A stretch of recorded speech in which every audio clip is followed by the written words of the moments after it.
Trading മീഡിയയുടെ pre market അനാലിസിസിലേക്ക് എല്ലാവർക്കും സ്വാഗതം. ആദ്യം ഗ്ലോബൽ മാർക്കറ്റ് നോക്കാം. US മാർക്കറ്റ് ഒരു മിക്സഡ് ട്രെൻഡിൽ ക്ലോസ് ചെയ്തിരിക്കുകയാണ്. ഡൗ ജോൺസ് 454 പോയിൻറ്റ് പോസിറ്റീവായിട്ടും S&P ഫ്ലാറ്റായിട്ടും നസ്ഡാക്ക് 166 പോയിൻറ്റ് നെഗറ്റീവായിട്ടുമാണ് ക്ലോസ് ചെയ്തിരിക്കുന്നത്.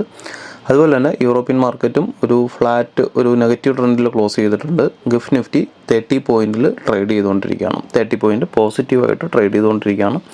മാർക്കറ്റ് ഒരു ഫ്ലാറ്റ് ഓപ്പണിങ്ങിനുള്ള സാധ്യത ഉണ്ട്. US മാർക്കറ്റ് ഒരു മിക്സഡ് ട്രെൻഡ് ആയതുകൊണ്ട് തന്നെ മാർക്കറ്റിൽ കറക്റ്റ് ഒരു പ്രഡിക്ഷൻ ഇല്ല. കാരണം നസ്ഡാക്ക് 166 പോയിൻറ്റ് IT സെക്ടർ മിക്കവാറും താഴോട്ട് പോകാൻ സാധ്യതയുണ്ട്. അപ്പം നാളത്തെ ഓപ്പണിംഗ് പോലെ ഇരിക്കും. ഓപ്പണിംഗ് മിക്കവാറും ഒരു ഫ്ലാറ്റ് ഓപ്പണിങ്ങിനുള്ള സാധ്യതയാണ് ഉള്ളത്. നമുക്ക് ഡേ ക്യാൻഡിലോട്ട് പോവാം. ഡേ ക്യാൻഡിൽ ഇന്നലത്തെ ഡേ ക്യാൻഡിൽ നോക്കുകയാണെന്നുണ്ടെങ്കിൽ ഒരു ഇൻസൈഡ് ഡോജി ക്യാൻഡിൽ ക്രിയേറ്റ് ചെയ്തിട്ടുണ്ട്. മെനഞ്ഞാൻ നോക്കുകയാണെന്നുണ്ടെങ്കിൽ ഒരു ബെയറിഷ് എൻഗൾഫിംഗ് ആയിരുന്നു. ഇന്നലെ അതിനകത്ത് വീണ്ടും ഒരു ഡേ ക്യാൻഡിൽ ഡോജിയിൽ ക്രിയേറ്റ് ചെയ്തിട്ടുണ്ട്. അപ്പം ഇതിൻ്റെ സ്ട്രോങ് ഒരു സപ്പോർട്ടും റെസിസ്റ്റൻസും വരുന്നതെന്ന് പറയുന്നത് മെനഞ്ഞാന്ന് ക്രിയേറ്റ് ചെയ്തിരിക്കുന്ന ഈ ഒരു ഡേ ക്യാൻഡിലിൻ്റെ ഹൈയും ലോയും ബ്രേക്കൗട്ട് ആവണം. അതിന് മുകളിലോട്ട് ഏത് സൈഡിലോട്ട് ഒരു ബ്രേക്കൗട്ട് കിട്ടുന്ന അങ്ങോട്ടായിരിക്കും ട്രെൻഡ് കണ്ടിന്യൂ ചെയ്യുന്നത്. താഴോട്ടാണ് എന്നുണ്ടെങ്കിൽ ഏകദേശം 25,478 അതിൻ്റെ ബോട്ടം വരുന്നത്. മുകളിലോട്ട് വരുന്നത് 25,670 ഏരിയ ആണ്. അപ്പം അതിൻ്റെ മുകളിലോട്ട് എങ്ങോട്ടാണോ ബ്രേക്കൗട്ട് കിട്ടുന്നത് അപ്പം അങ്ങോട്ട് ഒരു ട്രെൻഡിന് സാധ്യതയുണ്ട്. പക്ഷേ മാർക്കറ്റ് വരും ദിവസങ്ങളിൽ ഇതിനുള്ളിൽ ഒരു കൺസോൾഡേറ്റ് ചെയ്ത് ബ്രേക്കൗട്ട് കിട്ടിയാൽ മാത്രമേ നമുക്ക് ട്രെൻഡ് കൺഫർമേഷൻ ആകത്തുള്ളൂ. നമുക്ക് ലോവർ ടൈം ഫ്രെയിമിലോട്ട് പോകാം. ഇന്നലത്തെ പ്രീ മാർക്കറ്റിൽ ഞാൻ പറഞ്ഞിട്ടുണ്ടായിരുന്നു മാർക്കറ്റ് മിക്കവാറും ഒരു കൺസോൾട്ടേഷന് സാധ്യതയുണ്ട് എന്ന്. മാർക്കറ്റ് കൺസോൾട്ടേഷൻ ആയിരുന്നു. മാർക്കറ്റ് ആദ്യത്തെ ഒരു അരമണിക്കൂർ കഴിഞ്ഞാൽ പിന്നെ ഈ ഒരു റേഞ്ചിനുള്ളിൽ മാർക്കറ്റ് സൈഡ് വേസ് ആയിരുന്നു. ഇന്നലത്തെ ഇൻട്രാഡേയുടെ ചാർട്ട് നോക്കിയാലും ഞാനതിൽ വെറും 2 സോണ് മാത്രമാണ് വരച്ചിട്ടുണ്ടായിരുന്നത്. കൂടുതൽ സോണുകളൊന്നും വരച്ചിട്ടില്ലായിരുന്നു. കാരണം മാർക്കറ്റ് റേഞ്ചിനുള്ളിൽ കൺസോൾട്ടേറ്റ് ചെയ്യാൻ സാധ്യത ഉള്ളതുകൊണ്ടാണ് ഈ 2 റേഞ്ചും വരച്ചിരുന്നത്. ആദ്യത്തെ ഒരു 15-20 മിനിറ്റിൽ മാർക്കറ്റ് മുകളിലോട്ട് ഒരു ഫേക്ക് ബ്രേക്കൗട്ട് തന്നുവെങ്കിലും പിന്നെ തിരിച്ച് താഴോട്ട് വന്നിട്ട് മാർക്കറ്റ് കൺസോൾട്ടേറ്റ് ചെയ്തു. ഡേ ക്യാൻഡിലോട്ട് പോകാം. നമുക്ക് റേഞ്ചിലോട്ട് പോകാം. ഇന്ന്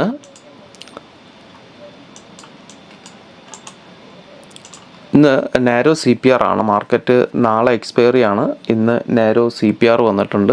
മാർക്കറ്റ് അപ്പം ഒരു റേഞ്ച് ബ്രേക്കൗട്ട് കിട്ടണം. റേഞ്ച് ബ്രേക്കൗട്ട് കിട്ടിയില്ല എന്നുണ്ടെങ്കിൽ നാളത്തെ മാർക്കറ്റിൽ എക്സ്പയറിയിൽ വലിയ മൂവ്മെൻറ്റിനുള്ള സാധ്യതയുണ്ട്. ഇന്നലെ ഞാൻ പറഞ്ഞത് ഇതിന് മുകളിലോട്ട് 15 മിനിറ്റും ഇതിന് താഴോട്ട് 15 മിനിറ്റിലും ബ്രേക്കൗട്ട് കിട്ടുകയാണെന്നുണ്ടെങ്കിൽ 2 സൈഡിലോട്ടും എൻട്രി എടുക്കാമെന്ന് പറഞ്ഞിട്ടുണ്ടായിരുന്നു. 2 സൈഡിലും അല്ല, ഏത് സൈഡിലോട്ടാണോ ബ്രേക്കൗട്ട് കിട്ടുന്നത് ആ സൈഡിലോട്ട്. ഞാനിന്ന് ഈ ലെവൽസിൽ ചെറിയൊരു മാറ്റം വരുത്തുന്നുണ്ട്. ഈ ലെവൽസ് ഞാൻ 25,600 വയ്ക്കുന്നു. താഴത്തെ ലെവൽ ഇത് തന്നെയാണ്. മുകളിലോട്ട് നോക്കുകയാണെന്നുണ്ടെങ്കിൽ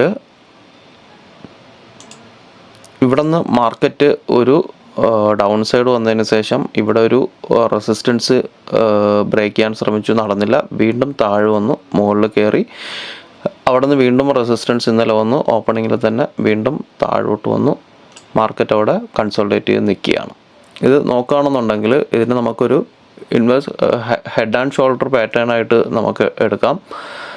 ഇത് നെക്ക് ലൈനാണ്. ഇതിനെ നെക്ക് ലൈനായിട്ട് എടുക്കുക. ഇത് ലെഫ്റ്റ് ഷോൾഡറും ഇത് റൈറ്റ് ഷോൾഡറുമാണ്. അപ്പം ഇവിടെ നിന്ന് മാർക്കറ്റ് ഒരു ബ്രേക്കൗട്ട് കിട്ടണം. 15 മിനിറ്റിൽ ഇവിടെ നിന്നൊരു ബ്രേക്കൗട്ട് കിട്ടുകയാണെന്നുണ്ടെങ്കിൽ ഇന്നത്തെ ദിവസം 25,600 മുകളിലോട്ട് ബ്രേക്കൗട്ട് കിട്ടുകയാണെന്നുണ്ടെങ്കിൽ മാർക്കറ്റ് ഏകദേശം 25,730 വരെ ഞാൻ വയ്ക്കുകയാണ് ടാർഗറ്റ്. 15 മിനിറ്റിൽ മുകളിലോട്ടൊരു ബ്രേക്കൗട്ട് കിട്ടുകയാണെന്നുണ്ടെങ്കിൽ മാർക്കറ്റ് മുകളിലോട്ട് കയറിപ്പോകാൻ സാധ്യതയുണ്ട്. ഇവിടെ നിന്ന് ഒരു ബ്രേക്കൗട്ട് കിട്ടുകയാണെന്നുണ്ടെങ്കിൽ മാർക്കറ്റ് മുകളിലോട്ട് കയറിപ്പോവും. ഇവിടുത്തെ ഈ ഒരു റെസിസ്റ്റൻസ് എന്ന് പറയുന്നത് ഇവിടെ നമുക്ക് നോക്കുകയാണെന്നുണ്ടെങ്കിൽ ഇവിടെ ഇപ്പം ഒരു ഹൈ ക്രിയേറ്റ് ചെയ്തിട്ടുണ്ട്. അപ്പോൾ മാർക്കറ്റ് ഇവിടെ നിന്ന് മുകളിൽ പോയാലും ഈ ഒരു ലെവലിൽ ഫസ്റ്റ് പ്രോഫിറ്റ് ബുക്ക് ചെയ്യുക. മുകളിലോട്ട് ബ്രേക്കൗട്ട് കിട്ടുകയാണെന്നുണ്ടെങ്കിൽ ഫസ്റ്റ് ടാർഗറ്റ് ഇതായിരിക്കും 25,675. അത് ബ്രേക്കൗട്ടിനാണ് സാധ്യത കൂടുതൽ. കാരണം ഇതിനെ നമ്മളൊരു റെസിസ്റ്റൻസ് ആയിട്ട് എടുക്കുന്നില്ല. ഈ ഒരു ഏരിയ റെസിസ്റ്റൻസ് ആയിട്ട് കൂട്ടാൻ പറ്റത്തില്ല. കാരണം എന്തുകൊണ്ടാണെന്ന് ചോദിച്ചു കഴിഞ്ഞാൽ ഇത് രാവിലെ ഒരു ഗ്യാപ്പ് അപ്പ് വന്നിട്ട് പിന്നെ താഴോട്ട് വന്നതാണ്. ഗ്യാപ്പ് അപ്പ് വന്നിട്ട് താഴോട്ട് വന്നതിൻ്റെ അർത്ഥം എന്ന് പറയുന്നത് ഇതൊരു ഗ്ലോബൽ മാർക്കറ്റിൻ്റെ സെൻറ്റിമെൻറ്റ്സിൽ മാർക്കറ്റ് മുകളിലോട്ട് പോയതാണ്. അല്ലാണ്ട് അവിടെ ഒരു റെസിസ്റ്റൻസ് അല്ല. അവിടെ ഒരു റെസിസ്റ്റൻസ് ആയിരുന്നുവെങ്കിൽ ഈ മാർക്കറ്റ് ഇവിടെ നിന്ന് മുകളിലോട്ട് കയറിയിട്ട് ഇവിടെ റെസിസ്റ്റ് ചെയ്യണമായിരുന്നു. പക്ഷേ അത് സംഭവിച്ചിട്ടില്ല. മാർക്കറ്റ് ഇവിടെ നിന്ന് ഓപ്പൺ ചെയ്ത ഉടനെ തന്നെ നേരെ താഴെ വന്നു. പിന്നെ റെസിസ്റ്റൻസ് ഉണ്ടായത് ഈ ഒരു ലെവലിലാണ്. അതുകൊണ്ട് തന്നെ ഇതൊരു സ്ട്രോങ് റെസിസ്റ്റൻസ് ആയിരിക്കും. മുകളിലോട്ട് ബ്രേക്കൗട്ട് കിട്ടുകയാണെന്നുണ്ടെങ്കിൽ 730 വരേക്കും പോവാം. ഫസ്റ്റ് ടാർഗറ്റ് ഇത് വയ്ക്കുക, സെക്കൻഡ് ടാർഗറ്റ് 730 വയ്ക്കുക. അപ്പം നേരത്തെ വീഡിയോകളിലൊക്കെ പറഞ്ഞിട്ടുള്ള പോലെ തന്നെ ഫസ്റ്റ് ടാർഗറ്റ് ബുക്ക് ചെയ്തതിന് ശേഷം പിന്നെ അടുത്തൊരു പുൾ ബാക്ക് വരാൻ സാധ്യതയുള്ള പ്രൈസ് ആക്ഷൻ അനുസരിച്ചുള്ള ഏരിയയിൽ നിന്ന് സെക്കൻഡ് എൻട്രി എടുക്കുക. അപ്പം സപ്പോസ് താഴോട്ട് പോയാൽ നമുക്ക് ഇവിടെ ബുക്ക് ചെയ്ത പ്രോഫിറ്റ് ഉണ്ടാകും. താഴോട്ട് നോക്കുകയാണെന്നുണ്ടെങ്കിൽ ഇവിടെ താഴോട്ട് നോക്കുകയാണെങ്കിലും ഇവിടെ 2 റെസിസ്റ്റൻസ് വരുന്നുണ്ട്. ഒന്ന് ഈ ഒരു റെസിസ്റ്റൻസും രണ്ടാമത്തത് ഈ ഒരു റെസിസ്റ്റൻസും. ഇതിനിടയ്ക്ക് മാർക്കറ്റ് ഒരു കൺസോൾട്ടേഷന് സാധ്യതയുണ്ട്. അപ്പം ഇവിടെ മാർക്കറ്റ് കൺസോൾട്ടേറ്റ് ചെയ്യുകയാണെന്നുണ്ടെങ്കിൽ ഇന്ന് ബുധനാഴ്ചയാണ്, നാളെ എക്സ്പയറി ആയതുകൊണ്ട് തന്നെ ഇവിടെ കൺസോൾട്ടേറ്റ് ചെയ്ത് കഴിഞ്ഞാൽ മാർക്കറ്റിൽ നമുക്ക് പ്രീമിയത്തിൽ ഡി കെ എഫക്റ്റ് ഉണ്ടാവാൻ സാധ്യതയുണ്ട്. അപ്പോൾ ഈ ഒരു ഏരിയയിൽ മാർക്കറ്റ് കൺസോൾട്ടേറ്റ് ചെയ്യുന്ന സമയത്ത് അല്ലെങ്കിൽ മാർക്കറ്റ് ഈ ഒരു ഏരിയയിൽ എത്തുന്ന സമയത്ത് പുട്ട് ഓപ്ഷനോ കോൾ ഓപ്ഷനോ എടുക്കുന്നവരൊക്കെ ചെറിയ പ്രോഫിറ്റിൽ എക്സിറ്റ് ചെയ്യാൻ നോക്കുക. ഇവിടെ നിന്ന് ബ്രേക്കൗട്ട് കിട്ടിയാൽ മാത്രം 25,478 താഴോട്ട് 15 മിനിറ്റിൽ ബ്രേക്കൗട്ട് കിട്ടിയാൽ മാത്രം താഴോട്ട് നോക്കാം. മാർക്കറ്റ് നേരെ ഇവിടെ വരാൻ സാധ്യതയുണ്ട്. 25,400 ഇന്നലത്തെ പ്രീ മാർക്കറ്റിൽ പറഞ്ഞ ലെവൽ തന്നെയാണ്, മാറ്റമില്ല. 25,400 പിന്നെ വന്നിട്ട് ഈ ഒരു ഏരിയയിൽ എവിടെ നിന്ന് വേണമെങ്കിലും മാർക്കറ്റ് പുൾ ബാക്കിനുള്ള സാധ്യതയുണ്ട്. ഓപ്പൺ ഇൻട്രസ്റ്റ് അനുസരിച്ച് 26,000 സ്ട്രോങ് കോൾ റേറ്റിംഗ് നടന്നിട്ടുണ്ട്. മാർക്കറ്റിനെ 24,850-900 റേഞ്ചിലോട്ട് മാർക്കറ്റിനെ എക്സ്പയറിക്ക് മുന്നേ വലിക്കാനുള്ള സാധ്യതകൾ മാർക്കറ്റിലുണ്ട്. അപ്പം ശ്രദ്ധിച്ച് ട്രേഡ് ചെയ്യുക. നമുക്ക് ഡേറ്റയിലോട്ട് പോവാം.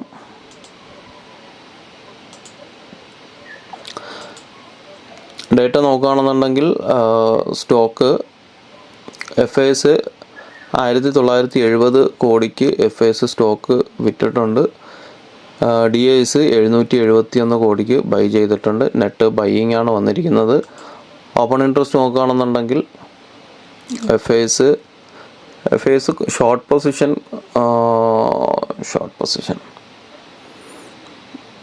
Okay 30,399 quantity call option buy ചെയ്തിട്ടുണ്ട്. Put option 1.34 lakh quantity put option buying ആണ്.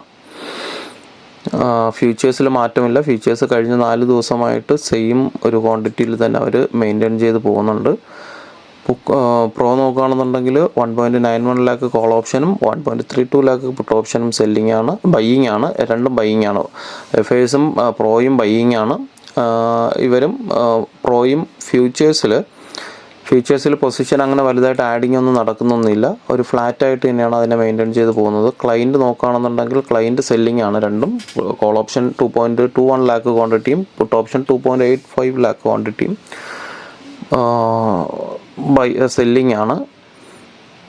ക്ലൈൻറ്റ് ഫ്യൂച്ചേഴ്സ് നോക്കുകയാണെന്നുണ്ടെങ്കിലും അവർ ഒരു സെല്ലിങ്ങിലോട്ട് കടക്കേണ്ട ഒരു ഇതാണ്. കാരണം ഇത്രയും വലിയൊരു ബൈയിങ്ങിൽ നിന്ന് അവർ ഫ്ലാറ്റിലോട്ട് എത്തിയിട്ടുണ്ട്. അപ്പം വരും ദിവസങ്ങളിൽ അവർ ഫ്യൂച്ചേഴ്സ് സെല്ല് ചെയ്യാൻ സാധ്യതയുണ്ട്. എങ്കിലും മാർക്കറ്റിന് മിക്കവാറും എക്സ്പയറിക്ക് മുന്നേ ഒരു മുകളിലോട്ട് ഒരു 800-850 ലെവലിലോട്ടെങ്കിലും മാക്സിമം അവർ കൊണ്ടുപോകാൻ ശ്രമിക്കും. 850 മിക്കവാറും 900 വരയ്ക്കും മാർക്കറ്റിനെ കൊണ്ടുപോകാൻ ശ്രമിക്കും. എങ്കിലും നമുക്ക് ഇൻട്രാഡേ ചാർട്ടിൽ പോവാം. ഇൻട്രാഡേ ചാർട്ടിൽ ഇന്നലത്തെ ഞാൻ പറഞ്ഞു നേരത്തെ ഒരു കൺസൾട്ടേഷൻ ആയിരുന്നു. ഇന്ന് നേരെ CPR ആണ് വരുന്നത് 25,543 തൊട്ട് 25,547 വരയ്ക്കും. മാർക്കറ്റ് ഇതിനിടയ്ക്കൊരു നോൺ ട്രേഡിംഗ് സോണാണ്. ഈ ഒരു ഏരിയക്കകത്ത് നോൺ ട്രേഡിംഗ് സോണാണ്. 25,582, 25,597 മുകളിലോട്ട് ബ്രേക്കൗട്ട് കിട്ടുകയാണെന്നുണ്ടെങ്കിൽ ടാർഗറ്റ് 25,663, 25,681. മുകളിലോട്ട് വേറെ ലെവൽസ് ഇല്ല. താഴോട്ട് 25,498, 25,478. താഴോട്ട് ബ്രേക്കൗട്ട് കിട്ടുകയാണെന്നുണ്ടെങ്കിൽ 25,420, 25,406. അപ്പോൾ ഈ 4 ലെവൽസേ ഉള്ളൂ. മാർക്കറ്റ്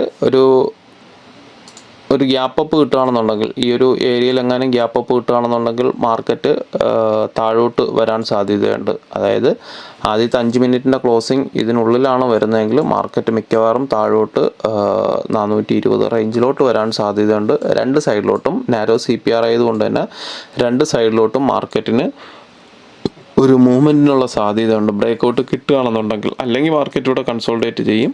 ബ്രേക്കൗട്ട് കിട്ടുകയാണെന്നുണ്ടെങ്കിൽ രണ്ട് സൈഡിലോട്ടുള്ള മൂവ്മെൻറ്റിന് സാധ്യതയുണ്ട്.